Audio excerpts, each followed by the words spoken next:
Hi, welcome to the Property Show. I'm Shri Amrit. I'm editor MBTV. I have with me a very special guest, Mr. Amrit Abhijat. He's the mission director of the Pradhan Mantri Awas Yojana. He's joint secretary with the Ministry of Housing and Urban Affairs. Thank you so much for joining us, sir. Thank you. And a historic day, sir. The affordable rental housing policy has finally become a reality. I thought it's important that we discuss the ins and outs of it and figure out how it impacts the urban India at large, right? Would you like to start by giving us a brief of what are the 4-5 points that people should be aware of? Yeah. See, as it stands today, we are aware that the pandemic is very much there, and it's the world is fighting with it, and it's been a devastating experience for all of us.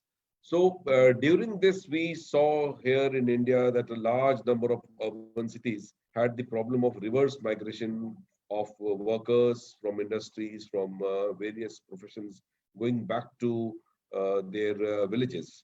And one very important reason we discovered, and you perhaps knew it for a very long time, is that they do not have a very good structured accommodation to stay while they are serving in the cities.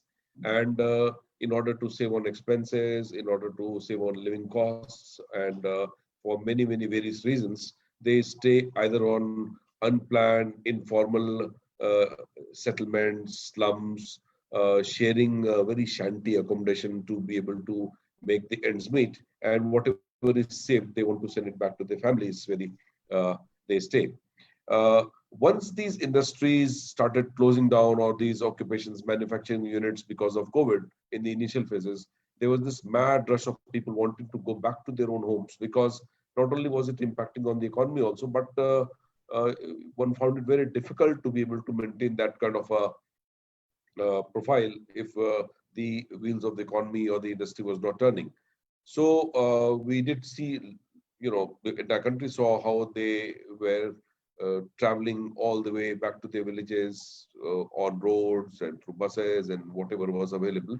So we were very concerned that we wanted to help them in a manner in which housing could be addressed, because we feel that, and there is data to show that industries which had this provision of housing being there in their industries, and the families were also there along with the industrial worker or the manufacturing, they were not shifting really, and they were in a secure environment.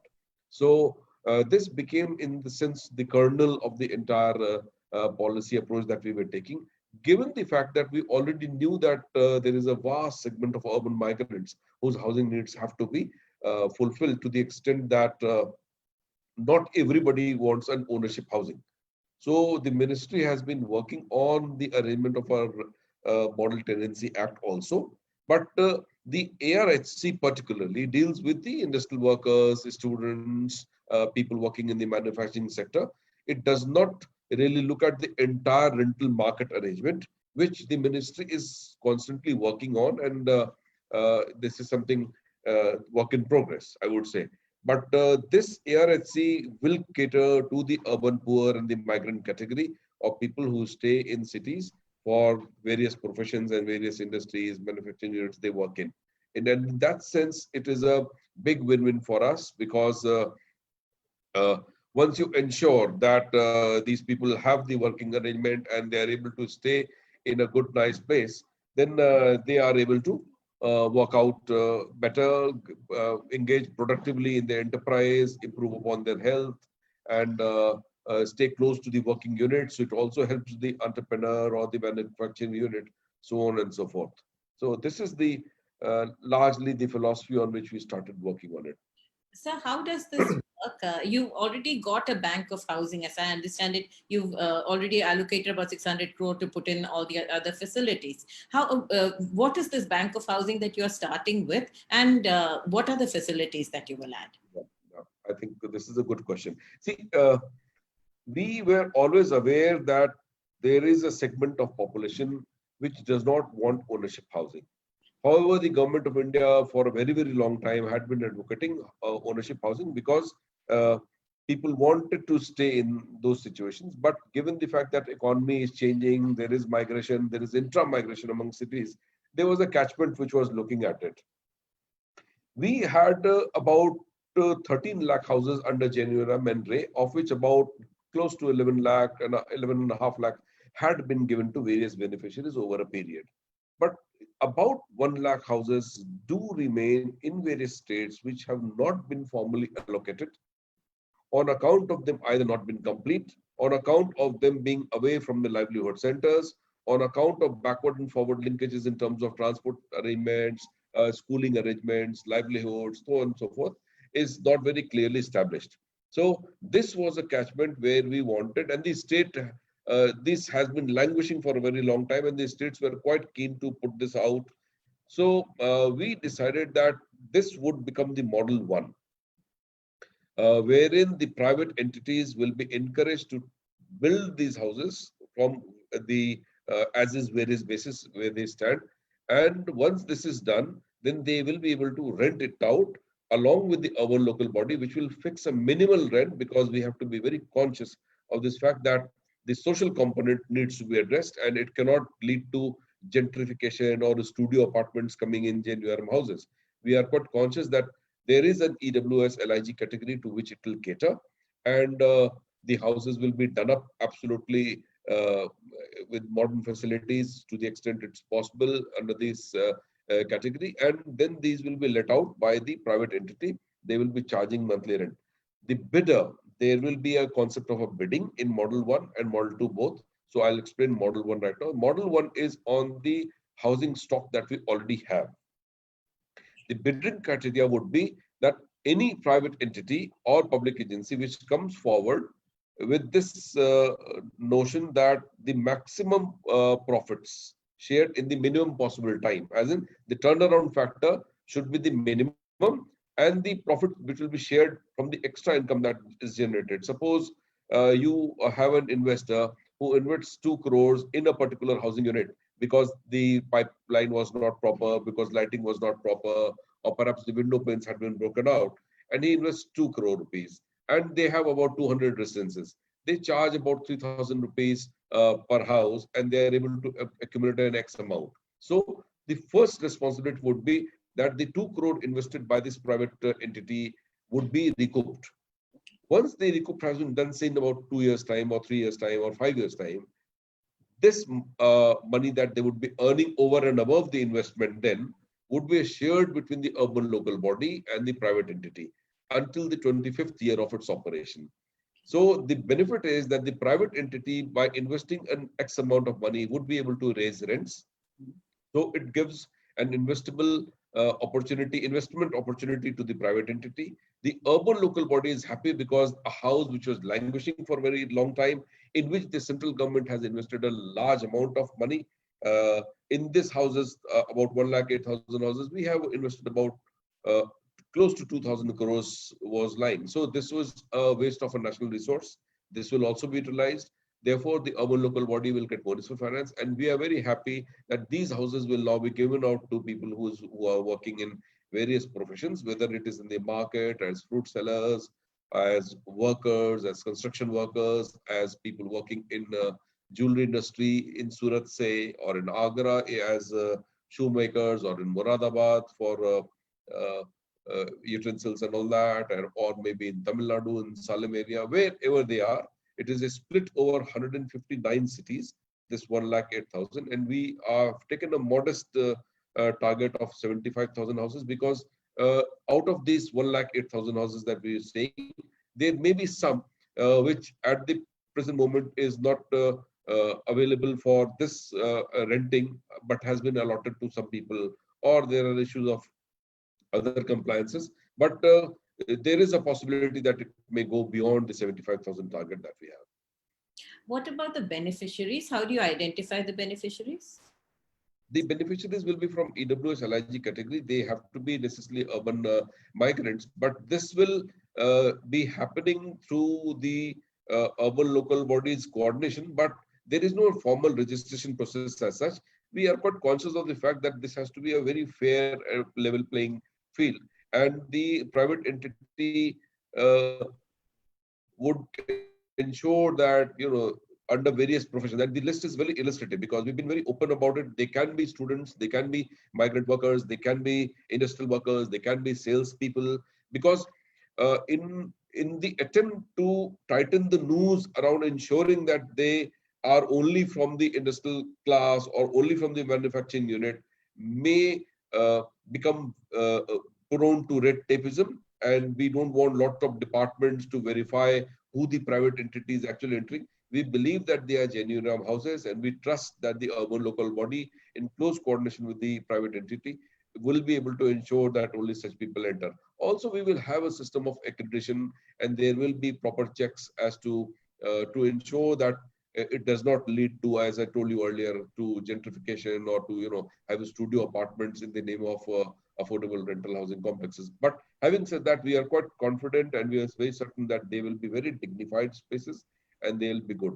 Under the model 2, which is a much wider concept and is very exciting, is because we are approaching this whole entire problem in two ways. One is the model 1, where existing housing stock will be given out on rent. So the paradigm shift, what we are saying, is that essentially earlier the housing ministry was providing houses under PMAY or JS&MD or even the erstwhile schemes was for ownership.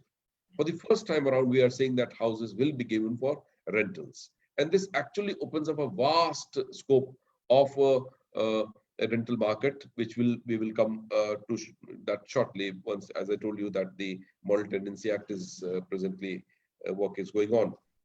Under the Model 2, what we are saying is that there is a hospital, there is a hotel, and the hotel owner has got the sanction for constructing the hotel, for parking facilities, so on and so forth.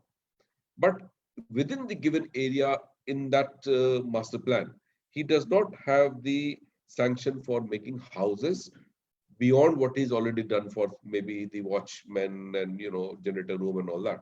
So they will get a use permission to construct dormitories or rooms for such category of people who are working with them or even from the neighboring areas. So suppose, let's take the example of a large hospital in Delhi. You will have ward boys, you will have pathologists, you will have people who work for lab technicians, you will have nurses, you will have managerial level posts of watchmen and all that. So suppose you are able to feed in about 300 people for a residential accommodation complex. So this will then be made there, and from this and from even the neighboring area, suppose there is availability of 60 rooms, then they will be made available to the others also. So it will reduce traveling costs, it will reduce traveling time, it will reduce environmental hazards, plus also ensuring that they are able to contribute in a much better way, because it will largely be like within one complex. So which is why they will just walk up to the hospital, do their duty, come back home, ensure that their family is safe and secure. So we feel that the private sector has huge land masses which it would want to contribute, which was earlier not available.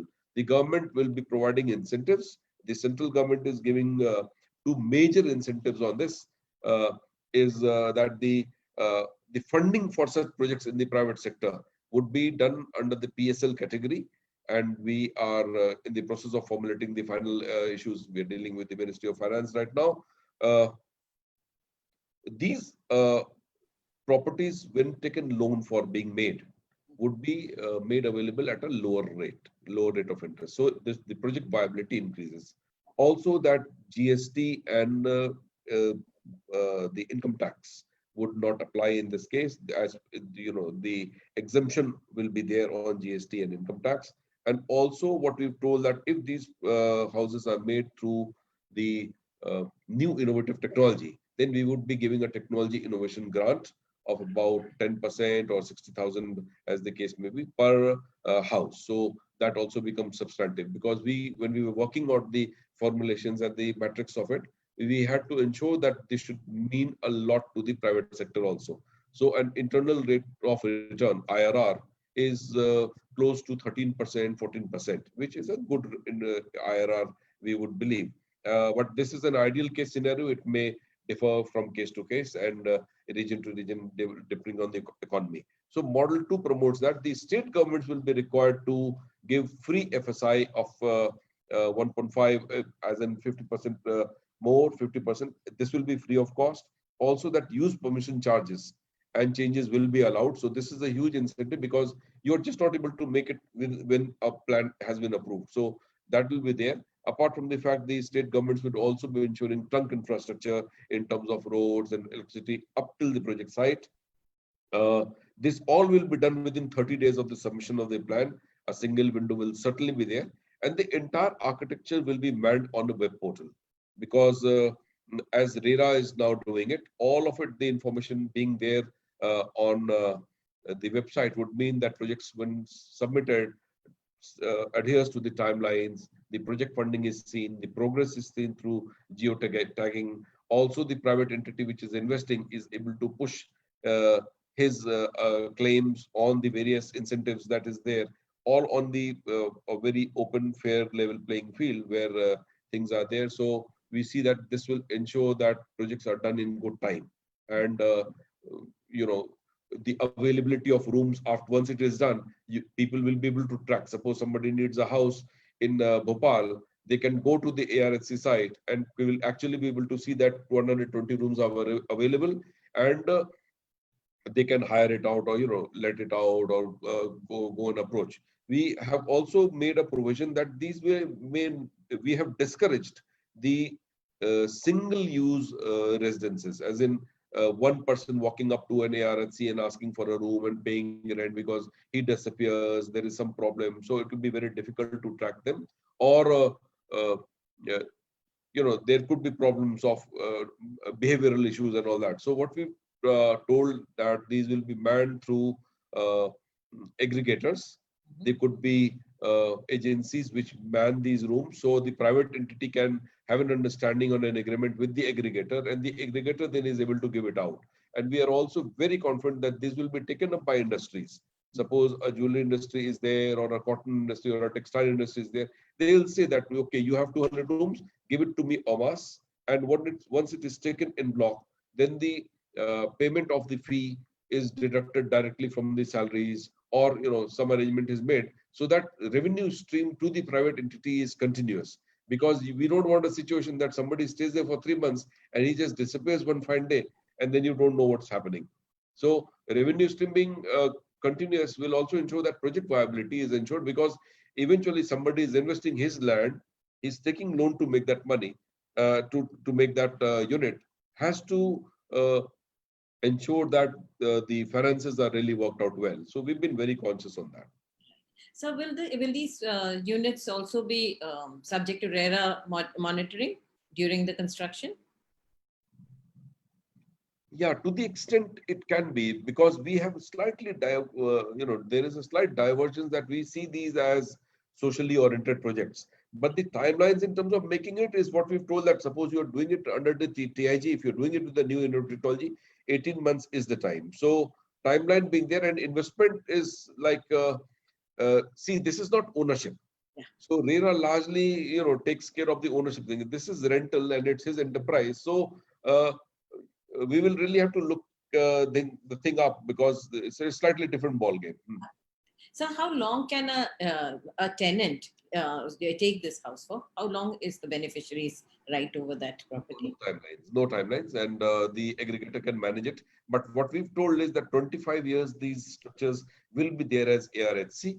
After the 25th year, in case of Model 1, the JS&MD and the Ray houses can be reverted back to the urban local body. They can jolly well continue to serve for the same purpose. They can use it, because we really can't see a 25-year timeline, what happens then, because maybe they can take a decision. Then for the private sector entities, we've told that 25 years is the benchmark. After that, they can adopt any mechanism to continue to sell, to change the use, whatever, with the permission at that point of time. But we see that the turnaround for them also will happen quite quickly, and 13%, 12% of our IRR will be good enough for them to get interested in the project.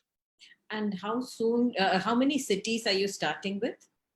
No, it's open, but we are quite conscious that these will be picked up by industrial cities, industrial towns, or where hotel units are there, where hospitals are there. So largely the important urban centers. and there is no cap on any area or any city. It can be taken up anywhere. What we've just told is that for a new ARHC to come up, and if suppose the person is taking with a new innovative technology, then 40 rooms is what is being looked as the minimum, because for technology innovation to come around and for it to become something that can be seen properly, we need at least that much space, because there are other things also that have to be matched up. So, when you talk about an employer and the money being deducted from salaries, that takes care of the formal sector. But this is also for the informal sector. So, what would that? Who would be the aggregator in that case? And is that a new category of that you will see evolving in the market? Yes, we discussed this, and I don't want to name companies, but you know that there are companies who are working as aggregators without having a single room of their own, and they are way big in this sector. So we see that there will be a potential employment or an entrepreneurship coming around there also, where suppose in a city of Thane, an aggregator comes around and he starts it as a startup, and he gets hold of 50 rooms and he is able to work as an aggregator. So there is some potential entrepreneurship there also, that if he can tie it up with a private entity who's making ARHCs. So ARHC benefits because the private sector is investing. They here an entrepreneur comes in and he becomes the aggregator for ARHCs, and there is a person who's also taking care of the transportations. So they say that, okay, I'll lug you from this unit to the industrial working site every day, because we've told that this has to be insured, because we are going by experience. We are very certain that a large number of JN-URM projects also suffered on account of it being away from livelihood centers and transportation is not being proper. So in the ARHC, we have ensured that in the note and in the policy that transport and livelihood will be addressed to the extent. So that is also one big area, and initial target is about 2,05,000 units. But we feel that we are saying this initial because this is a work in progress, and we will learn from it, because this is the first time in our modern Indian history that rental housing is being promoted in this manner. And if it all goes well, I can see that this can become the order of the day for people like places like Kota in Rajasthan, where a large number of students stay there, and for industrial units in various places of the country. And it will really help the industries, really help the workers. We are quite confident about that. So for developers who have already existing townships, and there was an EWS quota that they had to build, which is still not built over the years. This we've seen it across the country. There are many such. If they utilize that space to create AHRC housing, will that what was promised as a matter of policy? Suppose take the example of Haryana, say yeah. that there was a policy approach where these houses needed to get made in societies. They are already covered under a policy. So you got your project sanctioned on account of the fact that you're making this project and an EWS unit will be there. Now they cannot come through the back door again and say that this is an ARHC, but they can make an ARHC within that complex as a separate unit. That's not a problem. But the unit which has already been made as a policy structure, and there is a society which has come about and EW is there, that cannot be designated as ARHC, because they have taken the benefits of ARHC once already. So they cannot be benefit twice over on this. We are ensuring as a ministry that these EWS houses which were to be made are now given out. So the government is talking to them that they cannot become like ghost townships where EWS houses are just left like that. Because they will also be able to cater to such category of people only, although they may not be qualified as ARHCs. So it's not that the cities don't have accommodation for the migrants, it's poor accommodation, it's badly maintained accommodation. Is there any incentive for those, maybe the chaudhris of the urban villages, for whichever builders who have made dormitory type of facilities, for them to scale it up and come into the scheme? Is that Absolutely, because anybody who has land, or even we've gone to the extent of even not having land, but they can enter into agreements and partnerships and can arrange land. Because see, broadly speaking, you see the benefits will excite the B and the C category of townships and the not the very big players, and they indeed will get an opportunity to earn also, because immediately you get a loan for making this at about 7.5, 8%, which is like good, percent lower than 4% lower than a normal renting, normal loaning. Then you get relief on income tax and GST. Then you have an additional FSI of 50%. The state government is ensuring infrastructure. So all this we've worked out to the extent that if a project of 1,000 units was supported through ARHC policy and one which was not supported, so the difference is huge, and they will find a lot of economic benefit in doing it, apart from the fact that they will be addressing a huge national concern of workers and migrants getting to live in dignified conditions. We will have national level and state level creditors accreditations done, which will then grade these properties also. So there'll be inherent in competition built in that you have for the hotels, but it is not like a hotel structure, but the minimum needs of water, electricity, flooring, storage and kitchen and all that will be there. And if it's a dormitory, then facilities will be made in a manner that the best dormitories exist and there is room for storage and there is adequate facilities in terms of civic amenities and also community kitchens and all that. But we will also have arrangements of other units like creche facility and health facility, and those things are there. So these we see as a pilot right now, and we believe that we have studied other models in the international level also, models of Korea, of London, of Germany, where this kind of a housing is there. And we can see that these will become very good potential units where these people from the urban poor and the migrant category are able to live very peacefully and not in the pigeonhole apartments or things that they used to live in the erstwhile, scenario. Will this also be for individual units? Among the migrant workers, we've seen that some of them come individually, work in the city, the families are back home. And there are also some family units that come in, they bring their whole families, the child is there, the parent is there, that kind of thing. So there will be a possibility of one-room apartment inclusive of a living room. There will be dormitories. So there will be a choice, and we are not fixing the limit. So somebody can have like 200 dormitory beds, and on top of that, or wherever is possible in the same complex, have rooms for families also with adequate facilities. Because we believe that a large number of workers may want to prefer to stay with families, and some migrants may want to stay singly and want to keep their families back home. So we have made arrangements for both, and this will be fully operational. One very good incentive that I also forgot to discuss was that we are also allowing 10% of the entire units, those will be passed as 10% of the minimum area would be available for commercial exploitation. So somebody can sell those commercial units or rent it out as well.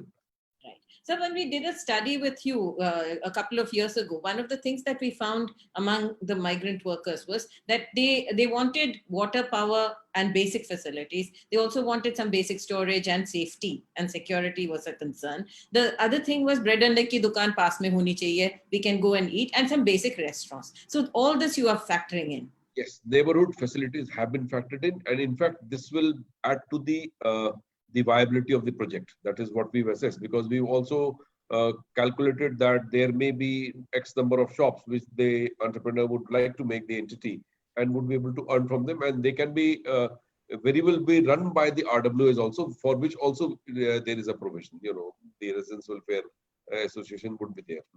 So one question more before I go to the questions that have come from our consumers. Basic facilities like healthcare and education, if the families are staying there, how do you accommodate that? Is there provision for that in your scheme? There is a provision for. There is a very specific provision for it. For health and education, we've made it. And we've also linked it with the concerned urban local body. As in, suppose there is this concept of urban PHC.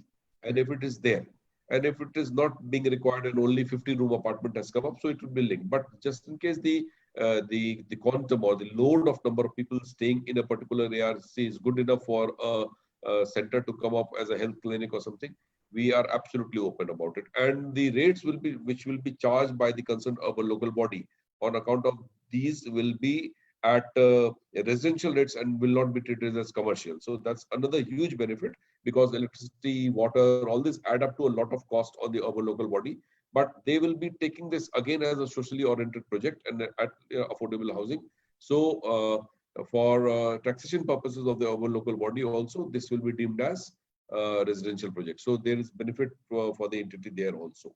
Okay. So I'm going to take some of the questions that have come. We've got a very large number of questions here. Yeah. There's Manish Sharma who asks how to apply for this rental scheme. What will be the rental for a one-room set? Now, these are the operational questions that you are going to face, and we'd like you to address them. How does it get addressed? Yeah. See the timeline that we are seeing, because we went to the cabinet just yesterday, and we are waiting for the final orders will come, and the roadmap would be something like that. Within a month or so, we would be able to talk to. We've spoken to the states, so we will be passing out the orders to them, and say in a month or two, the RFPs, the request for proposals, will be sent out by the state governments, and say within a 3 to 4 month timeline, we see that certain state governments and urban local bodies would be able to finalize or fix the entities which would be making on the basis of their project DPRs.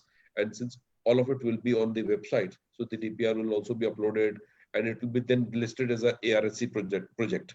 Once the ARHC project is listed as a project as such, then they would be able to go to the bank for loaning. They would be able to claim initial loaning on the basis of their land and the DPR that we need. It's an ARHC project, so I need some amount of funding. So say in about 6 months time, or maybe less, because we want to go at a very fast pace, because we cannot wait endlessly, the constructions could begin. But for the model 1, we see that in 6 months time to a maximum of 9 months time, these will actually be given out to the potential migrants, those who actually come. Okay. Sir, yeah.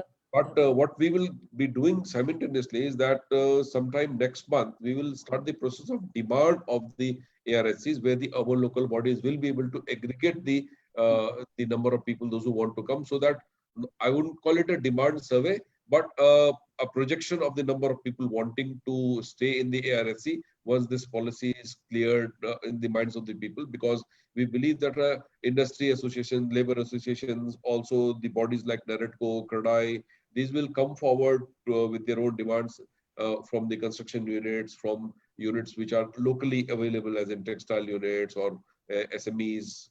So there can be a collection of the entire demand structure much before it's actually met. So, interesting question that has come. How will people manage the maintenance and upkeep of the houses? Because the rent is going to be low. Yes. Also, tenants will be able to pay the rent or not is uncertain, is it? Yeah, maintenance will be insured by the entity. So that's there. And they will probably have an understanding with the RWA as the years go by. What was the second question? How do you ensure that tenants are able to pay the rent? That you said is normally through the formal structure. That will be an institutional arrangement, and it will either be through the salary deductions. It can also be in terms of monthly payments that a person is paying to the aggregator.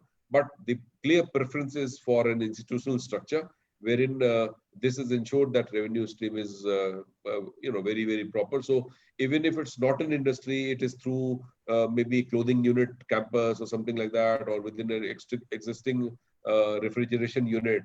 So it will be deducted either from the salary, or even if it's not through the salary, somebody will be aggregating it for them. Do employers get any kind of benefits for giving maybe rent subsidies and things like that? Yeah, the employers can be entities. Okay. So the employer, once he becomes an entity, see, suppose in the COVID times, if he's not doing very good sales, he might as well start this as a startup and employ his own people and employ others also, ensure good housing for his own unit as well as for the others. So we see a good possibility that an entrepreneur who is running a hospital or a hotel or a manufacturing unit also becomes a builder of sorts by becoming a private entity within this, because he has land. Yeah. All that we require is his land, because public agencies will be able to do it. The policy approach is very clear, but we are quite conscious of the fact that public lands are getting less and less because of all the work that has been going on for years.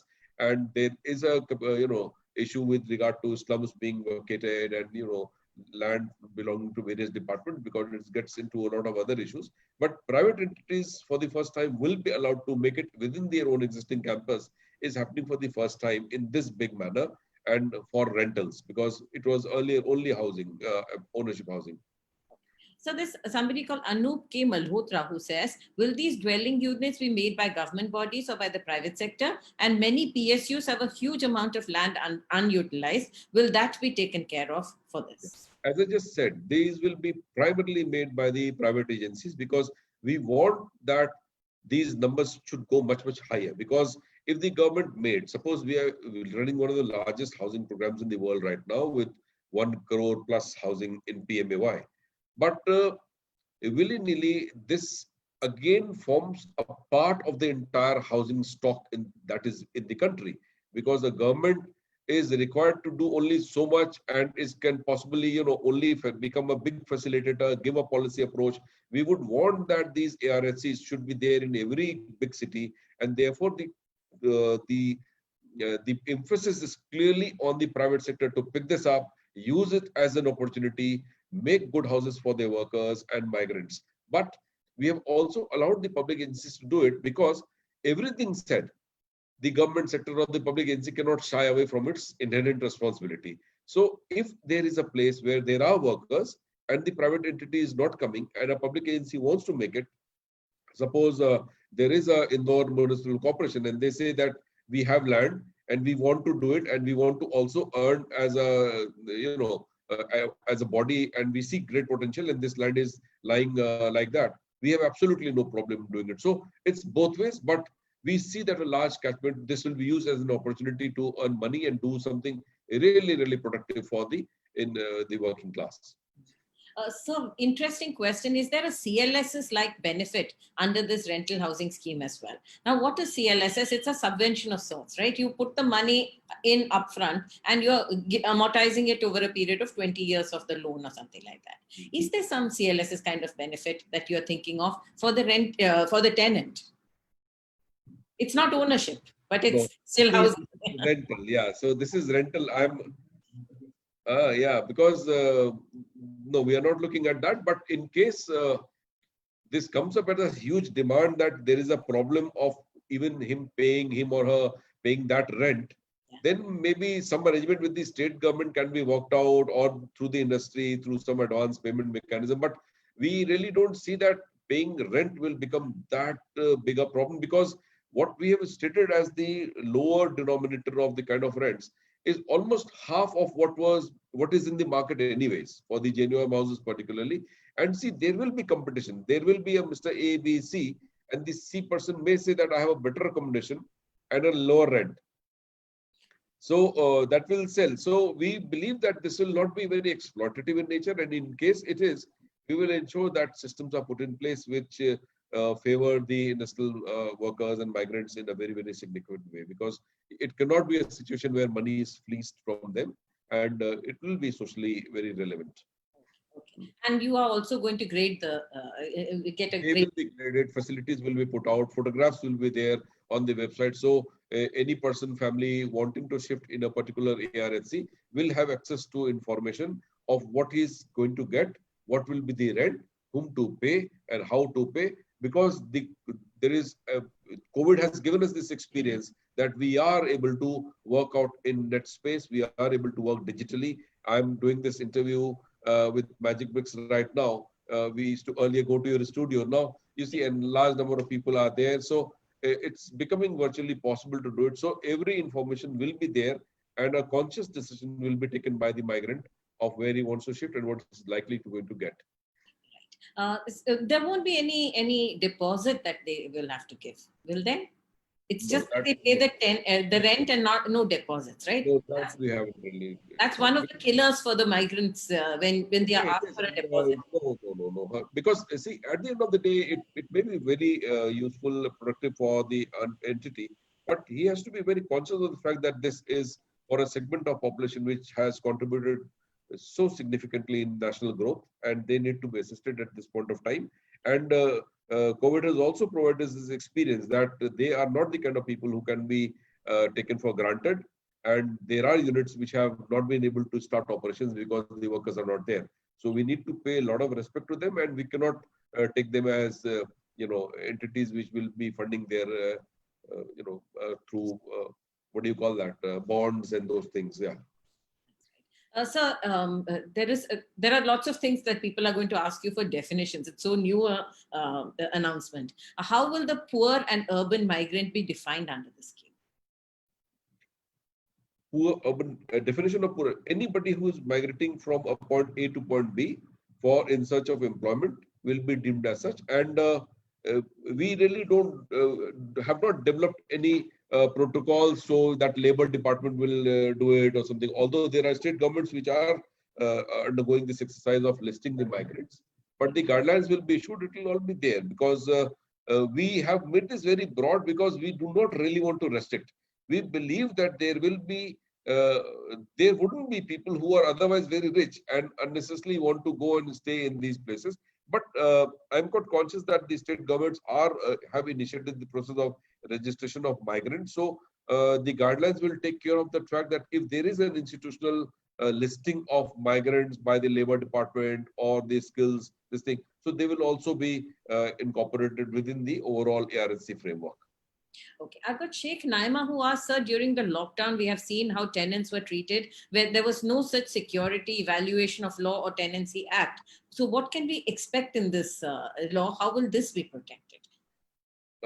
See, here we have ensured that within the, that's a good question actually, because we have mentioned this, the Rent Control Act will really not operate for the ARHCs, because we feel that that creates problems both for the operator as well as for the person who is staying on rent, and becomes difficult if they land up in court and all that.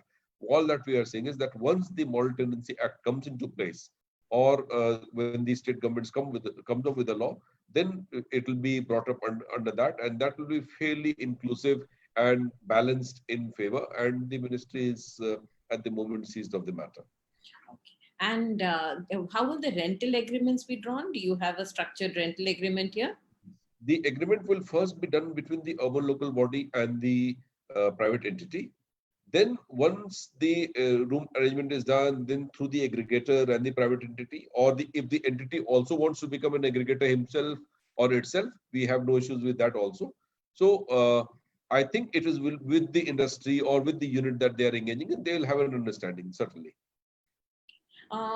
Another very interesting question. If a migrant has started to work in a different city from his home state, will he get the benefit of his policy? And suppose he works in his own state, but in a different, not in the location where he has a house, will he be able to benefit? Yes, yes. We did discuss this. It became very interesting. Suppose somebody has a CLS's house in a place, and he is employed elsewhere and wants to stay in an ARHC.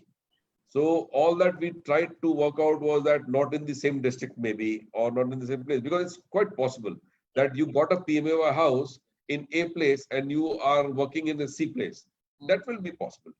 It will. That will be possible, yes. And how will you deal with the high land prices, which make this policy not very attractive proposition? What will be the eligibility criteria? So will you come out with eligibility criteria soon?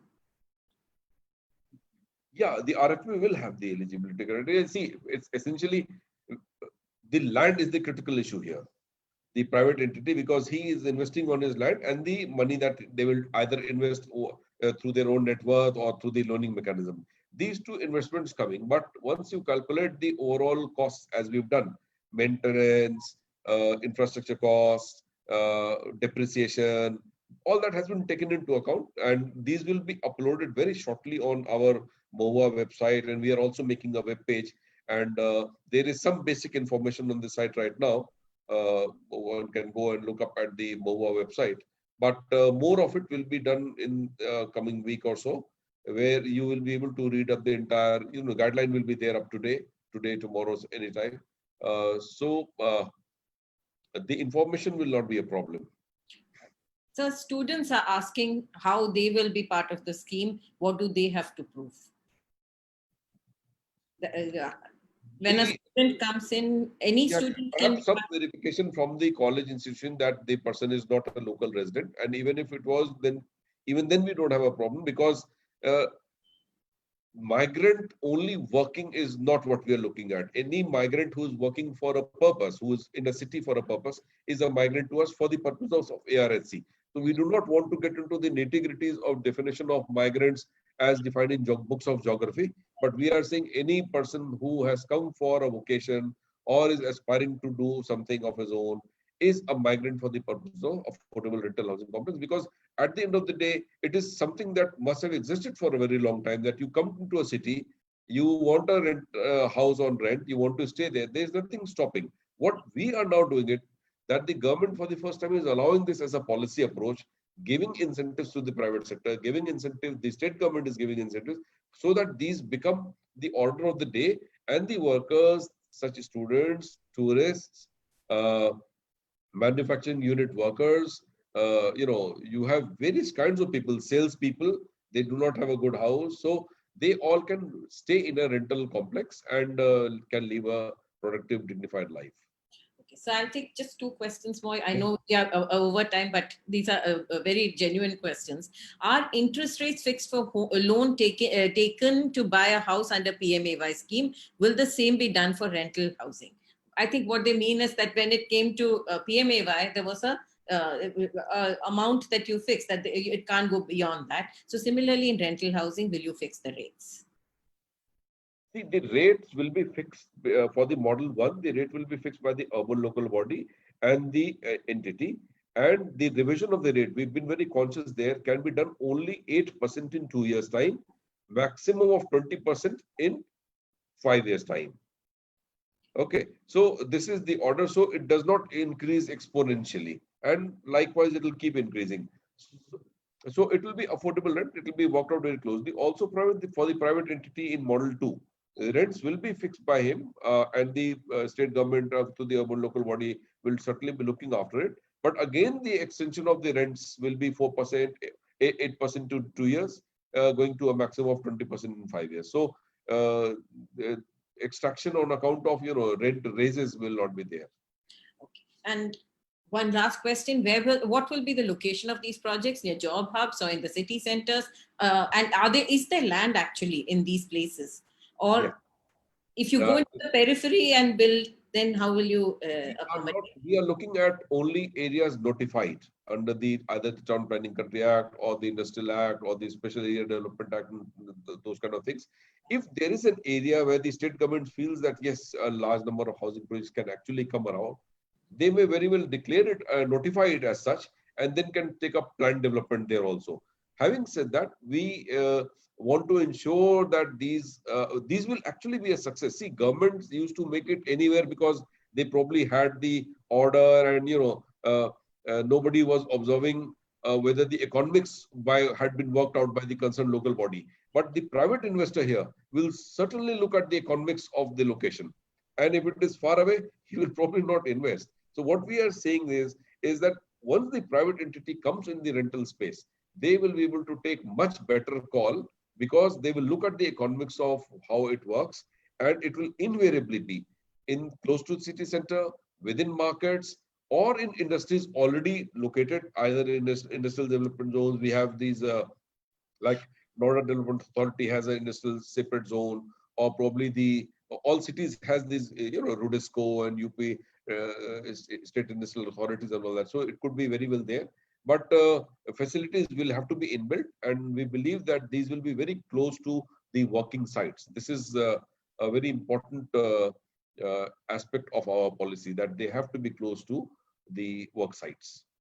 So one last question from me. This is my question. Will you see redevelopment of existing old housing that has been 50 years, upwards of 50 years? There are layouts, there are housing units there.